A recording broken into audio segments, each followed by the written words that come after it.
Qu'est-ce que le boxeur zen? Le boxeur zen, c'est d'abord une idée. C'est l'idée d'un certain type de combattant. C'est le combattant qui réussit à discipliner son corps et son esprit, si bien qu'il peut monter sur le ring et combattre sans doute inquiétude ou émotion. Je n'ai absolument pas la prétention d'être parvenu à un tel niveau, je ne suis même pas sûr qu'un tel niveau soit atteignable, mais j'ai la conviction que le meilleur état d'esprit pour combattre est un état de neutralité émotionnelle et de concentration intense sur le moment présent, l'esprit libre, débarrassé des peurs de l'échec ou de l'opinion des autres.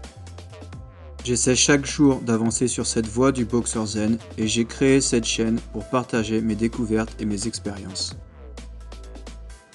Pour m'aider, j'ai fait appel à 3 alliés, 3 figures tutélaires qui incarnent chacune une facette du boxeur zen et qui interagissent en synergie. Sun Wukong, le roi singe, est un personnage du folklore chinois que j'ai découvert lors de mes années passées en Chine. C'est un personnage qui se bat avec un bâton magique et qui possède de nombreux pouvoirs. C'est surtout un personnage agile, rieur et facétieux, qui lorsqu'il combat se joue de ses adversaires. Il représente la technique et il est associé à l'émotion de la joie. Le berserker. Il s'agit d'un guerrier celte qui, selon les légendes, pouvait entrer dans une transe de furie où il faisait preuve d'une violence incontrôlable.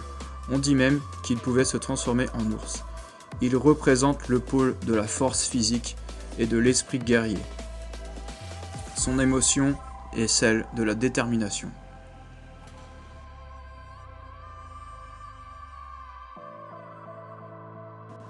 Et pour finir, Déméter, une déesse grecque associée à la terre, aux moissons et au cycle de la nature. C'est une énergie féminine qui vient apporter l'équilibre au système. Elle est associée à toutes les pratiques de santé qui assurent longévité aux combattants. L'émotion qui lui est associée est la compassion. Je m'inscris donc dans la veine des pratiques martiales traditionnelles, qui accordent autant d'importance au travail du corps qu'à celui de l'esprit.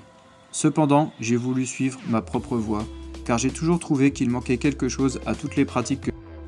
Soit certaines façons de faire n'avaient pas de réelle efficacité martiale, soit les entraînements n'étaient pas assez exigeants, ou alors le volet santé du corps et calme de l'esprit n'était pas vraiment abordé en tant que tel. J'ai donc voulu allier tous ces aspects dans un système cohérent. Si mon approche vous intéresse, n'hésitez pas à vous abonner ou à laisser un commentaire. Bonne pratique et à bientôt.